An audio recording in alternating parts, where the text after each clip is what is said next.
Hello friends, आज है 16 अप्रैल और आज हमारी दो बुकिंग थी।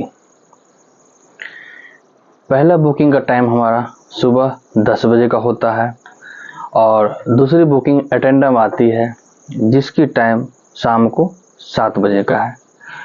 जो दूसरी बुकिंग है वो फर्स्ट बुकिंग की लोकेशन से महज 7 किलोमीटर की दूरी पे है।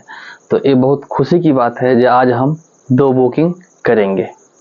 तो बुकिंग पे पहुंचने का समय 10 बजे है। क्लाइंट से बात हो गई हमारी। जब भी बुकिंग पे जाते हैं पहले हम इंक्वायरी कर लेते हैं जो कितने टाइम पहुंचना है, क्योंकि कई बार ऐसा होता है जो हमारा टाइम पहले फिक्स रहता है लेकिन हम जब वहां पहुंचे तो वहां पे कई सारे रीति रिवाज चलते रहता है, जैसे हल्दी फंक्शन है या कुछ और है, तो उसमें कई बार हमें बहुत देर तक के वेट करना पड़ता है, तो हमें बहुत दिक्कत होती है। तो हमने टाइम कंफर्म कर लिया और हमें पहुंचना है 10 बजे। 10 बजे वहाँ पहुंचने के लिए हमें निकलना पड़ेगा 9 बजे। ऐसे आधे पौन घंटे का रास्ता है लोकेशन के अकॉर्डिंग, बट बीच में कई बार जाम होता है। जो एरिया है वो इंडस्ट्रियल एरिया है तो हमें निकलना है। बस हम मिलते हैं थोड़ी देर बाद। तो हम टाइम से निकल गए थे सुबह बुकिंग के लिए, लेकिन जो हमने पहले सोचा था और नहीं भी सोचा था ये थोड़ा बहुत लेट हो जाएगा, तो आखिर लेट हो ही गया। क्योंकि बवाना में एक लाल बत्ती आती है जहाँ पे बहुत ज़्यादा कंजस्टेड होता है मार्केट के अंदर, और वहाँ पे हमें 15 से 20 मिनट लग गया। बट हम थोड़ा बहुत लेट हुआ और हम पहुँच गए अपने लोकेशन पे।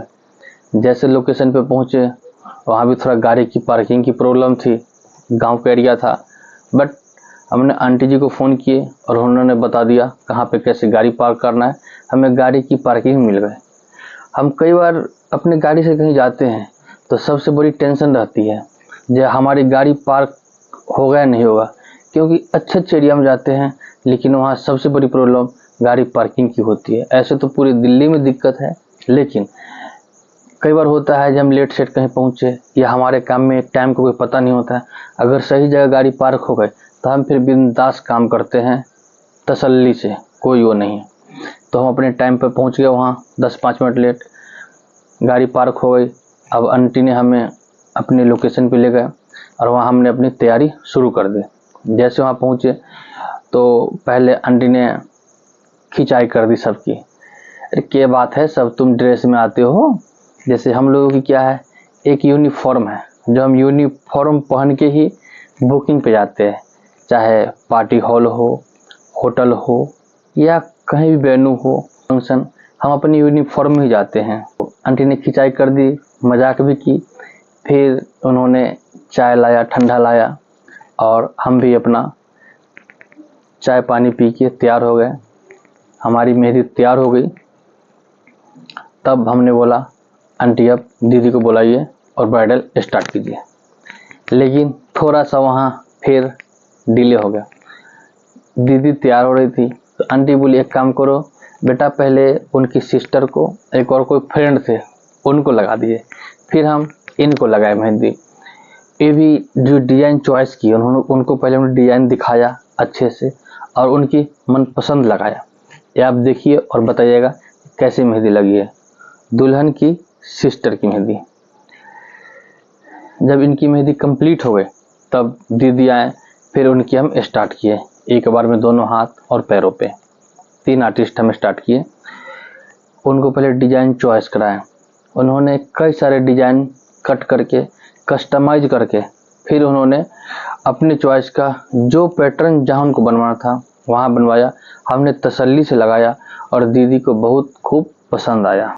जब भी हम ऐसे ब्राइडल लगाते हैं तो मेहंदी के साथ साथ अगर साथ में कुछ और वर्क हो तो फिर दिक्कत हो आती है। लेकिन यहाँ पे क्या था, जो मेहंदी के साथ साथ मेकअप वाली सिस्टर आए हुए थे, मतलब मेकअप वाले एक दीदी आए हुए थे जो उनको हेयर स्टाइल बना रहे थे और कुछ मेकअप का भी काम कर रहे थे। हमें भी एडजस्ट करना पड़ा, फिर भी हम अपने तरफ से पूरे ध्यान से अच्छे से अपना पूरा जिम्मेदारी से पूरा बढ़िया वर्क किए जो उनको बहुत पसंद आया। ये आप भी देख सकते हैं डिज़ाइन और बता सकते हैं ये कैसी है।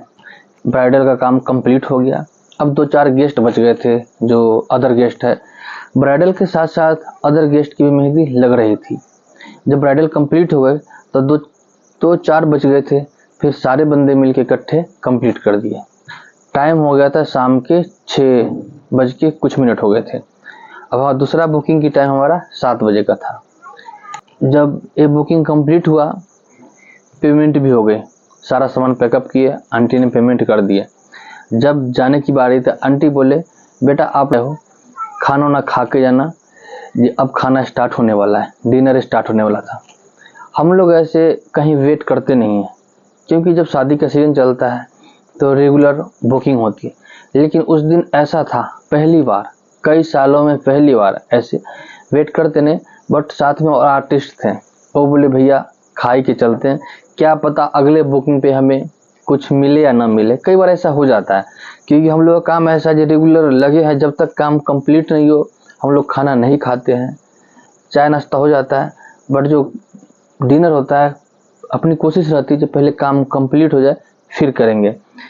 तो आर्टिस्ट लोग बोले जो चलो भैया, जब इतने प्रेशर कर रहे हैं, दे रहे हैं, तो हम चल लो के डिनर कर लेते हैं। हम लोग गए वहाँ पे, एक शादी भवन था, वहाँ पे व्यवस्था था, अंकल जी लेके गए हमें, वहाँ बैठाए, बोले बेटा 5 मिनट वेट कीजिए।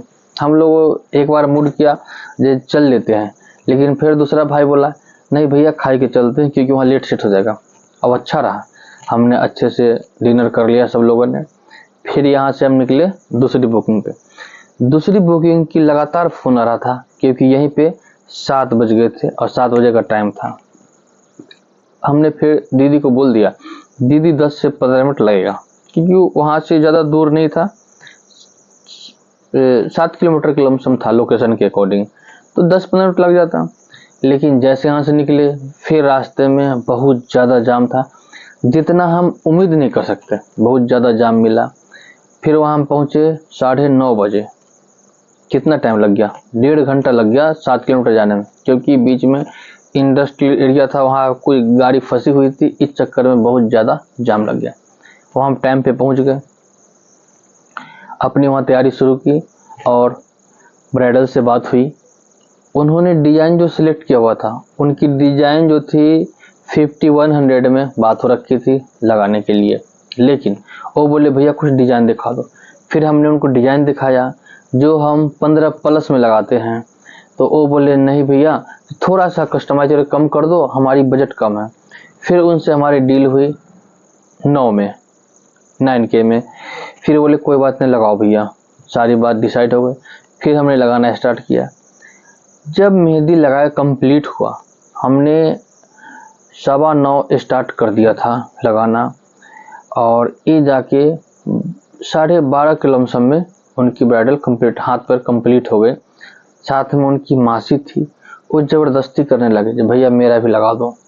हमारे पास मेहंदी भी नहीं थी, टाइम भी बहुत ज़्यादा हो गया था। हमने मना कर दिया, लेकिन वो बहुत ज़्यादा रिक्वेस्ट करने लगे।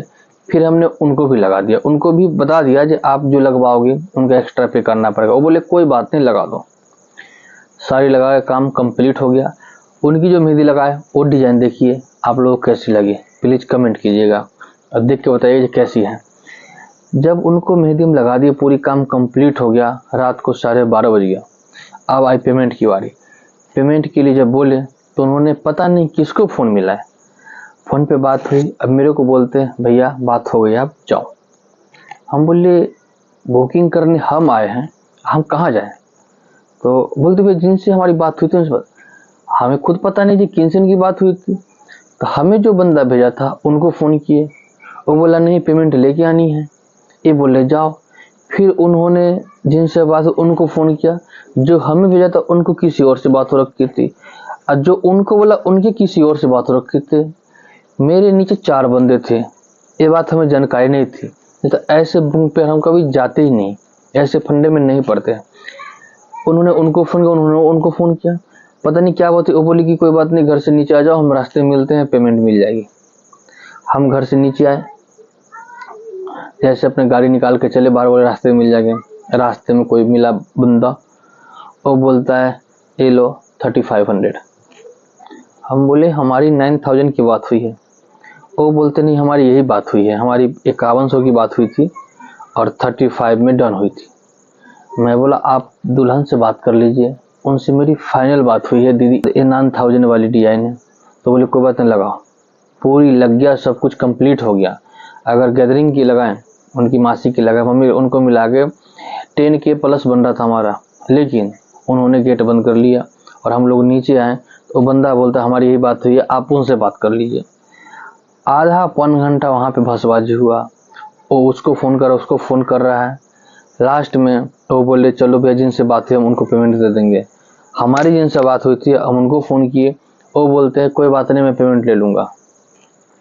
हम आ गए, कल हो के कॉल किए, जो बंदे मुझे भेजे थे उनको फ़ोन किए, और वो बोलते भैया वो फ़ोन नहीं उठा रहे हैं, जिन्होंने बुकिंग करा फ़ोन नहीं उठा रहे हैं, और वो पेमेंट नहीं मिली।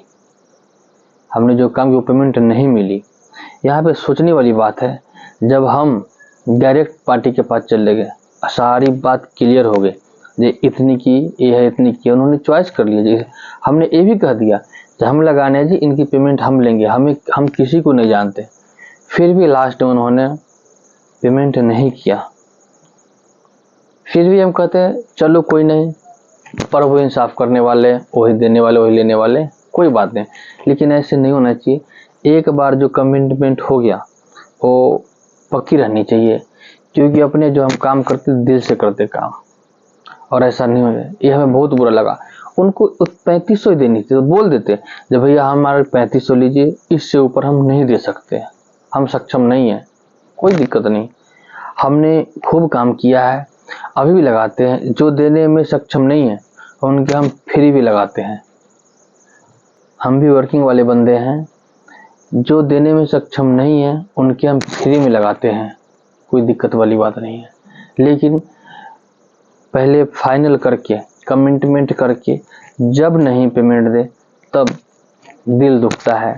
साथ में जो आर्टिस्ट है उनको भी पता है इतने में डील हुई है, उसके बाद पेमेंट नहीं करना, तो कितनी दुख वाली बात है। अब एक दिन में 2 ब्राइडल हो गई। हमें भी सुबह खूब खुशी थी कि पहले से एक ब्राइडल था, अब दूसरी ब्राइडल आ गए। लेकिन दिन में काम किए, बहुत मजे, सब कुछ अच्छा रहा, लेकिन दूसरे बुकिंग पे जाके ना मन थोड़ा सा खट्टा हो गया। बाकी वीडियो कैसी लगी आप प्लीज़ कमेंट कीजिएगा। अगर चैनल पे नए हैं तो सब्सक्राइब कर लीजिएगा, अब बेल आइकन दबा दीजिएगा ताकि नए वीडियो का नोटिफिकेशन मिल जाए। नमस्कार।